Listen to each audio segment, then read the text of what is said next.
នៅល្ងាចថ្ងៃទី25នេះបានប៉ះគ្នាមួយប្រាវហើយបងប្អូនធ្វើឲ្យកងទ័ពថៃបានបះជើងសព្រាតភ័យស្លន់ស្លោរកកន្លែងរត់សឹងតែមិនទាន់បងប្អូនដោយសារការទម្លាក់គ្រាប់បែកពីយន្តហោះចម្បាំងរបស់ប្រទេសមីយ៉ាន់ម៉ាបងប្អូនចំនួន2គ្រាប់ធំដែលធ្វើឲ្យកងទ័ពរបស់ប្រទេសថៃបានបះជើងសព្រាតរត់ចែកជើងគ្នាសឹងមិនទាន់បងប្អូនហើយការប៉ះគ្នានេះដែរគឺរសៀលនៅថ្ងៃទី25បងប្អូនរវាងកងកម្លាំងរបស់មីយ៉ាន់ម៉ានិងក្រុមផ្ដាច់ខ្លួនការ៉ែនរបស់ការ៉ែនហ្នឹងគឺជនជាតិភាគតិចរបស់គេបងប្អូនហើយមានយោធាថៃនៅពីក្រោយខ្នងដើម្បីគ្រប់គ្រងផ្ដល់សភាវុធឲ្យយ៉ាងទៅបងប្អូនហើយងាកមិញប៉ះគ្នាធ្វើឲ្យគ្រាប់បែកចំនួន2គ្រាប់ធំធ្លាក់នៅក្បែរព្រំដែនថៃហើយធ្វើឲ្យកងទ័ពថៃនៅក្បែរនោះរត់ចែកជើងគ្នាសព្រាតបងប្អូនសឹងតែរត់មិនទាន់ផងអ្នកខ្លះស្លៀកខោស្លៀកពាក់កៅអៅមិនទាន់បងប្អូនរត់បះជើងសព្រាតធ្វើឲ្យមេទ័ពនៅក្នុងប្រទេសថៃជាច្រើនជ្រុលច្បល់រវាងទី1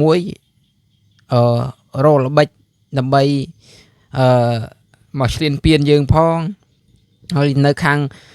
ភូមានោះប៉ះគ្នាទៀតហើយនៅខាងម៉ាឡេស៊ី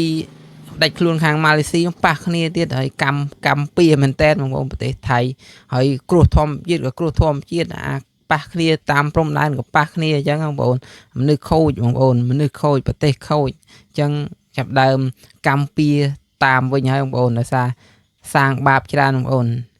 ឧទាហរណ៍ខ្ញុំធ្វើបាបអញ្ចឹងបងប្អូនឥឡូវខ្ញុំឧទាហរណ៍ងាយយល់ឧទាហរណ៍ថាខ្ញុំដើរធ្វើបាបអាពេលហ្នឹងពេលខ្ញុំដើរធ្វើចាប់ដើមមានលុយចាយហុកហែកហ្នឹងកម្មពីអត់ទាន់មកហ្មងនៅពេលមួយដែលកម្មពីវាដល់បងប្អូនដូចប្រទេសថៃអញ្ចឹង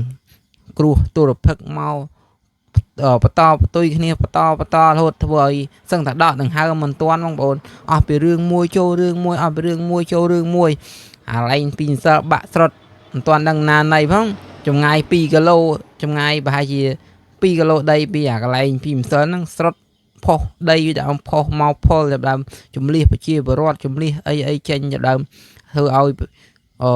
ប្រជាពលរដ្ឋភ័យខ្លាចជំលះចេញឥឡូវនេះគឺជ្រុលច្បល់មែនតើនៅក្នុងប្រទេសថៃបងប្អូនហើយបងប្អូនខ្ញុំដែលរៀននៅប្រទេសថៃវាថាប្រទេសថៃឥឡូវយ៉ាប់រស់នៅណាវាអត់ហ៊ានដើរចេញទៅក្រៅទេបងប្អូនយ៉ាប់រស់នៅណាដោយសារវារៀនចិត្តចប់អញ្ចឹងវាអត់ហ៊ានមកទេវាស្ដាយ